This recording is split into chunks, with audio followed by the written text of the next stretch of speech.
নন্দিনী,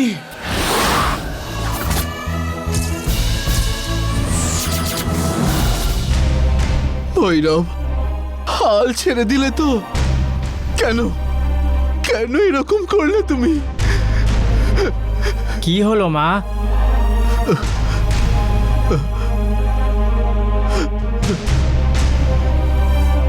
গঙ্গা এই সংসার ছেড়ে চলে গেছে। গঙ্গা বেঁচে থেকে সংসার করবে, এটাই আমি চেয়েছিলাম। কিন্তু ওর তাড়াহুড়ো করে সিদ্ধান্ত নেওয়ার জন্য ও নিজের প্রাণ হারালো, চলে গেল।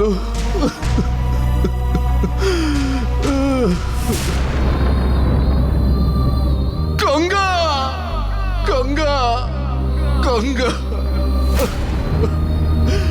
ওং রুদ্রায় নমঃ। এই বেঁচে আছে কিনা দেখ।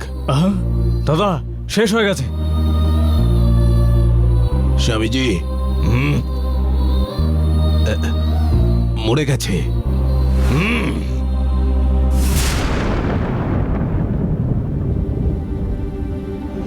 এরপর আর নন্দিনী আসবে না। এসবের যেন কোনো প্রমাণ না থাকে। ওর মৃতদেহ পুঁতে দাও। ঠিক আছে স্বামীজি। এই খোল।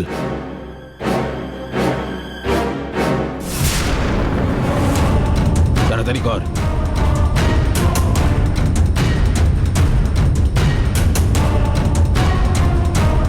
তোল ওকে, তোল তোল ঠিক করে।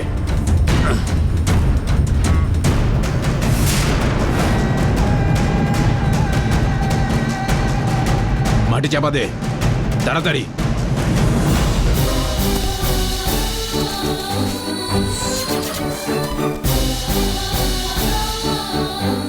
আরে তাড়াতাড়ি ঢেকে দে, মাটি চাপা দে, তাড়াতাড়ি কর।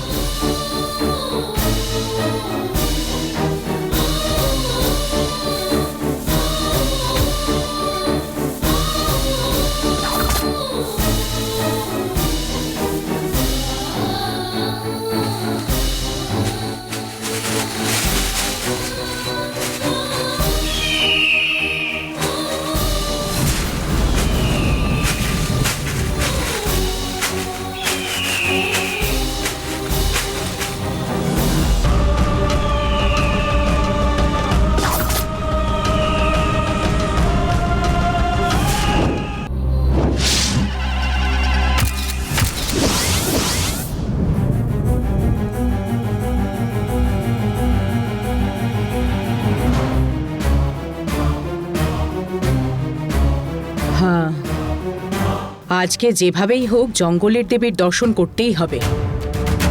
দর্শন করতে গিয়ে কালচক্রটা খুঁজে পেতে কোনো সাহায্য তো হতে পারে। হ্যাঁ,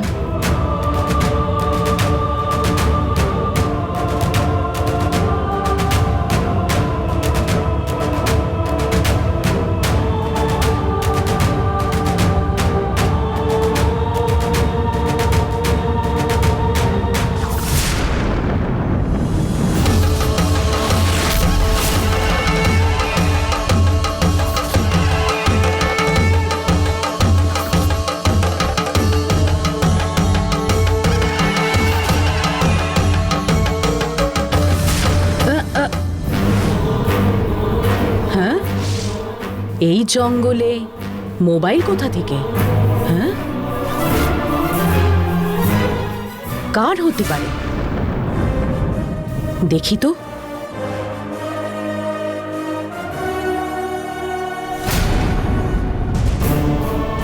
হ্যাঁ, আরে এটা তো গঙ্গার ফোন।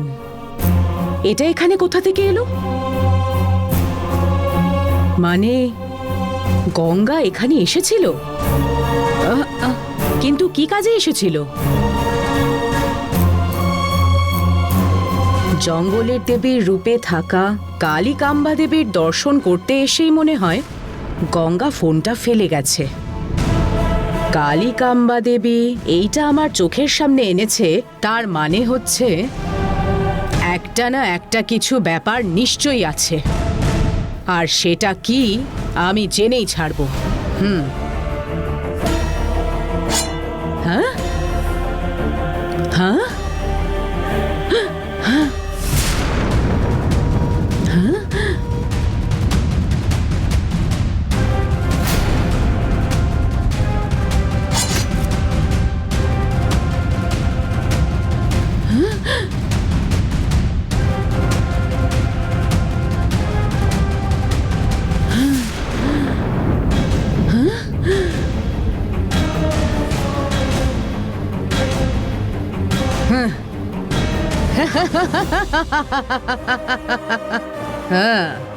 হ্যাঁ রাজশেখর তাহলে গঙ্গাকে খুন করেছে, বৌমাকে খুন করেছে, এতটা নেমে গেছে নিচে?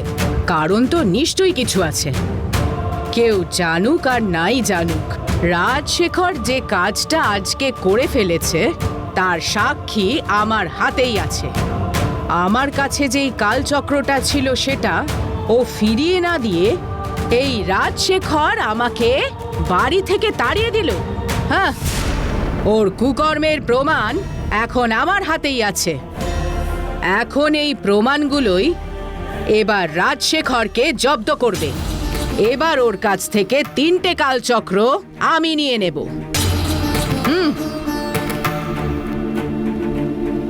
মা কালিকাম্বা, জঙ্গলের দেবীর রূপে তুমি আছো। দর্শন করে তোমার আশীর্বাদ নেব বলে এখানে এসেছি। আমি তো এখানে এলাম, কালচক্রগুলো এখানে নিয়ে আসতে হবে সেটা তো তুমি আমাকে বলে দিয়েছিলে।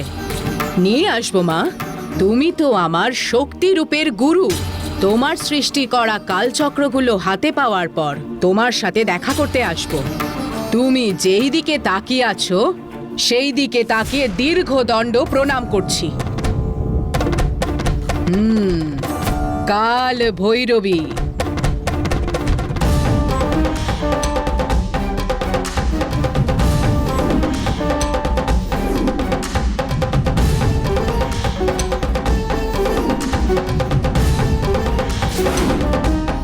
चतुर्भुजे चंद्रकलावतम से कुचोन्यता कुमकुम राग शोरे पुंड्रेक्षु पाषाण कुश पुष्पवन हस्ते नमस्ते जगदेक माता।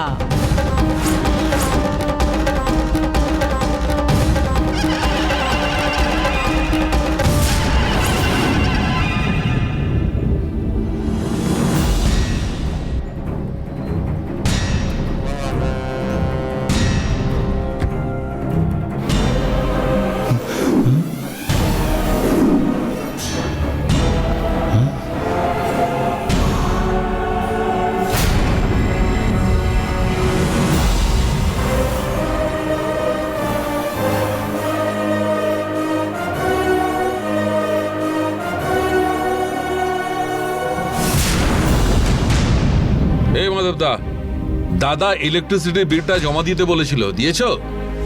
এই, বাবা তখন থেকে তোমায় কিছু বলছে, কি হলো তুমি শুনতে পাচ্ছ না? ও মাধবদা, জামা কাপড়গুলো কাচতে দিয়েছিলে, নিয়ে এসেছো? ও মাধবদা, তোমাকেই জিজ্ঞেস করছি, চুপ করে দাঁড়িয়ে আছো কেন? কি হলো মাধবদা? কি দিদি? কি দিদি? কি বলছিলেন দিদি? হ্যাঁ, না দিদি, গঙ্গার খোঁজ পাচ্ছি না বলে আমার খুব চিন্তা হচ্ছে। ক্ষমা করে এই, দিন। তোমার মেয়ে কি ছোট্ট একটা বাচ্চা যে মন্দিরে গেলে আর ফিরে আসবে না? ঠিক আসবে। হ্যাঁ সেটাই তো, দেবসেনা যেমন একা একা বাড়ি ফিরে আসতে পারলো, তেমনি গঙ্গাও চলে আসবে। হ্যাঁ, এইসব নিয়ে টেনশন করার বাহানা। টেনশন করে সব কাজ এমনি ফেলে রেখে দেবে। কাজগুলোকে এসে করবে, তোমাকে বলে আর কি লাভ? আমার দাদারই বুদ্ধি নেই, তোমার মতো লোককে রেখেছে। তোমার মেয়ে চিন্তা করতে করতে এইভাবে সব কাজ ফেলে রেখে দিয়েছো? হ্যাঁ, পারো বটে। ধর্মা, এত চিৎকার কিসে? ওই আসলে দাদা, গঙ্গা আসেনি বলে শুধু শুধু এভাবে টেনশন করছে, কথার উত্তরই দিচ্ছে না, এরকম দাঁড়িয়ে তোমরা আছে। ভেতরে যাও, আমি কথা বলছি। না দাদা, অন্য কাজগুলো সব। আমি তো যেতে বললাম, যাও। আচ্ছা দাদা। দাদাকে এই, বলে কোনো লাভ আছে না? হ্যাঁ চলো।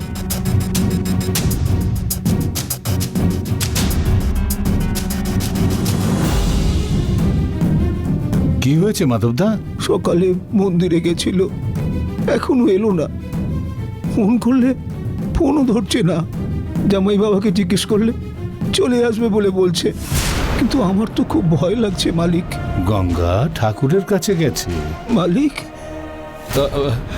মানে মন্দিরে গেছে বললাম তো। হ্যাঁ, অরুণ গঙ্গাকে নিয়ে আসবে, তুমি চিন্তা করো না, নিশ্চিন্তে থাকো, যাও।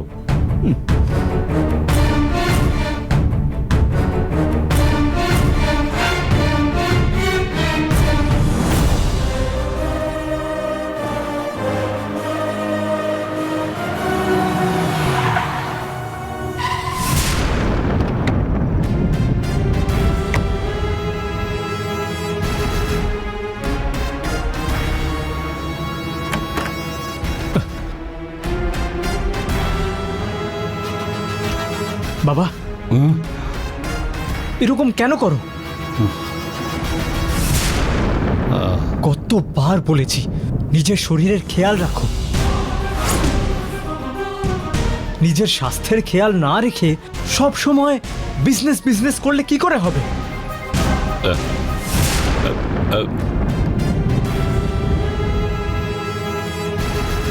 বাবা, এমনিতেই তোমার আগে একবার হার্ট অ্যাটাক হয়ে গেছে। সেইবার ডাক্তাররা বলেছিল নিজের শরীরের খেয়াল রাখতে। কারোর কথা না শুনে সব সময় নিজের মতো চললে কি করে হবে? আমাদের কোম্পানিকে উঁচুতে নিয়ে যেতে তুমি অনেক সাধনা করেছো। এখন আর কিসের সাধনা দরকার? সব সময় ব্যবসা ব্যবসা করতে থাকলে কার শরীর ঠিক থাকবে? তোমার বুকে ব্যথা হচ্ছে শুনে 1 মিনিটের জন্য ভয় পেয়ে গেছিলাম আমি। তোমার কি হয়েছে, তুমি কেমন আছো এসব জানতে হাসপাতালে চলে যাই। সেখানে গিয়ে জানতে পারি তুমি বাড়ি চলে এসেছো। ডাক্তার দেখিয়েছো? কি বলেছে? হ্যাঁ, মনে হচ্ছে একটু গ্যাস্ট্রিকের ব্যথা উঠেছিল। এটা নিয়ে তো ভাবিস না, আমি একটু ভয় পেয়েছিলাম। তুমি অনেক দিন ধরে অনেক কষ্ট করেছো বাবা, এরপর থেকে সব দায়িত্ব আমি নেব। তুমি এবার থেকে ভালো করে রেস্ট নাও। আচ্ছা ঠিক আছে, কষ্ট হলে তোকে বলবো। এটা নিয়ে কোনো টেনশন করিস না। সেটা আবার আরেকটা টেনশন বাবা। গঙ্গাকে খুঁজছিলাম আর তোমার ফোন এলো, তাই আমি বাড়ি ফিরে এলাম। এরপর থেকে তুমি সাবধানে থাকবে, নিজের শরীরের খেয়াল রেখো। হ্যাঁ আচ্ছা ঠিক আছে।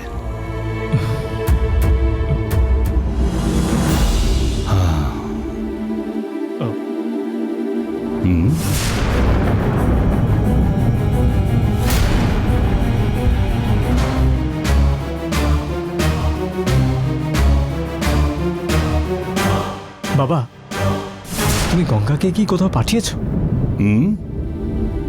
বলো বাবা। না না, আমি ওকে কোথায় পাঠাবো? ও নিজেই হয়তো কোথাও গেছে, কোনো মন্দিরে গিয়ে থাকতে পারে। কোন মন্দিরে গেছে সেটা বলতে পারবো না। পার্বতীপুর গ্রামের জঙ্গলের মধ্যে একটা মন্দিরে গেছে ও।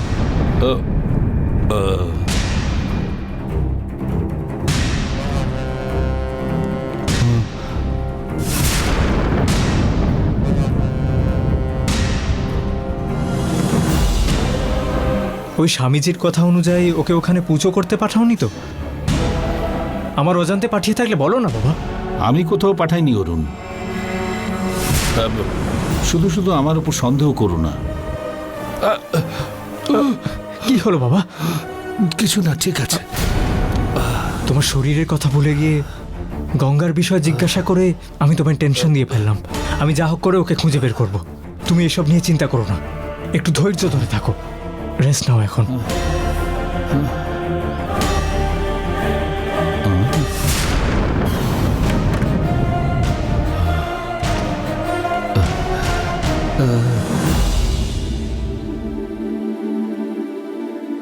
এসেছো জামাই বাবা? জামাই বাবা, গঙ্গার ব্যাপারে কোনো খবর পেয়েছো? ও কোথায় আছে জানো কি? ও কোথায় আছে আমি জানি না বাবা, কিন্তু এইটুকু জানি পার্বতীপুরের জঙ্গলে একটা দেবীর মন্দিরে পুজো করতে গেছিল। আমার একটা বন্ধুকে দিয়ে ওর মোবাইল নাম্বারের লোকেশনটা ট্রেস করালাম, তারপর জানতে পারলাম যে ও পার্বতীপুরেই গেছে। আমাকে একবারও না জিজ্ঞেস করে ও কেন ওখানে একা গেল আমি বুঝতে পারছি না। না বলে গেছে পার্বতীপুর কোথায় সেটা আমাকে জিজ্ঞাসা করছিল। আমি জেনে ওকে বলবো বলেছিলাম, তার আগেই ও চলে গেছে। পার্বতীপুর কোথায় অরুণ? কনকপুর বলে একটা জায়গা আছে, সেখানকার জঙ্গলের কাছে। জঙ্গলে থাকা ওই মন্দিরে গঙ্গা একা কেন গেছে? সেটাই তো, কাউকে কিছু না জানিয়ে গঙ্গা তো তাড়াহুড়ো করে কেন গেল? তাছাড়া দুদিন থেকে ও যেন কিছু একটা চিন্তার মধ্যে ডুবেছিল মনে হচ্ছিল। কি করে জিজ্ঞেস করবো বুঝতে পারিনি, তাই আমি চুপ করেছিলাম। জামাই বাবা গঙ্গা যাবার সময় হাতে করে একটা ব্যাগ নিয়ে গেছিল। আমি জিজ্ঞেস করাতে ও বলল ঠাকুরের মানত পূর্ণ করতে যাচ্ছি। ও এখানের পাশের কোনো মন্দিরে যাবে বলে আমি ভেবেছিলাম। ও কোনো জঙ্গলের মন্দিরে গেছে বলে বলছো? আমার না খুব ভয় করছে জামাই বাবা। ওর খারাপ কিছু হবার আগে আমাদের ওকে খুঁজে বের করতে হবে। একদম চিন্তা করবেন না বাবা, আমি পার্বতীপুরের পুলিশ স্টেশনে আর ওখানকার ফরেস্ট অফিসারের কাছেও কমপ্লেন দিয়ে এসেছি।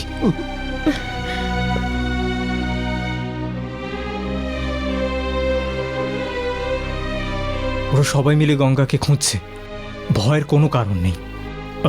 সীতা, ওনাকে নিয়ে যাও। আসুন বাবা।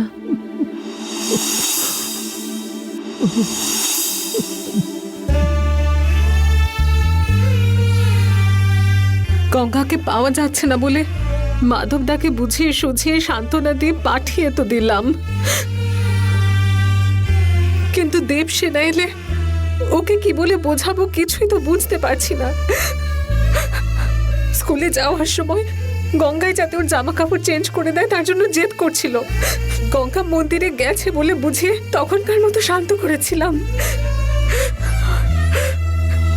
গঙ্গা কখন আসবে বলে বায়না করেই যাচ্ছিল। সকালে ঘুম থেকে উঠেই তো গঙ্গার ব্যাপারে জিজ্ঞাসা করবে।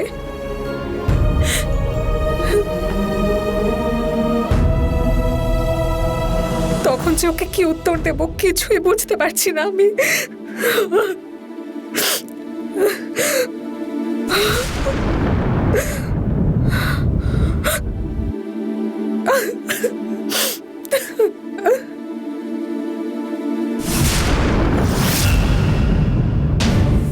গঙ্গাকে এখান থেকে তাড়ানোর জন্য আমি আর বাবা কত চেষ্টাই না করেছি। ও নিচে থেকেই চলে গেছে। যে গেছে তাকে চলে যেতে দিতে হয়, ও যেন আর ফিরে না আসে। এবার গঙ্গার জায়গাটা মায়া নেবে।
যে মেয়েটা এই পরিবারকে নিজের প্রাণের চেয়েও বেশি ভালোবাসে,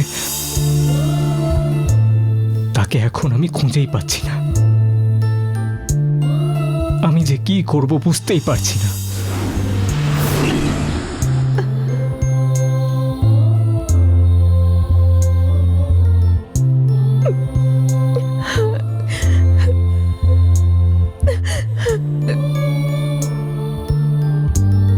দেবসেনা যখনই চোখ খুলবে তখনই জিজ্ঞেস করবে গঙ্গা কোথায়।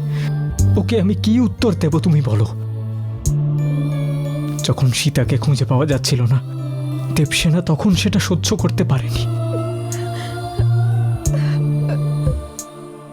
গঙ্গা না থাকলে দেবসেনার যে কি অবস্থা হবে সেটা আমার এখন ভাবলেই ভয় লাগছে। গঙ্গা দেবসেনাকে ছেড়ে থাকতেই পারবে না, ওর জন্য ও ঠিক আসবে। গঙ্গা নেই সেটা জানতে পারলে দেবসেনা সহ্য করতে পারবে না। গঙ্গার অনুপস্থিতির জন্য দেবসেনার কোনো রকম ক্ষতি হওয়ার আগে গঙ্গা যেন বাড়ি ফিরে আসে। আমার কি করা উচিত আমি বুঝতে পারছি না, মনটা কেমন অস্থির হয়ে উঠছে।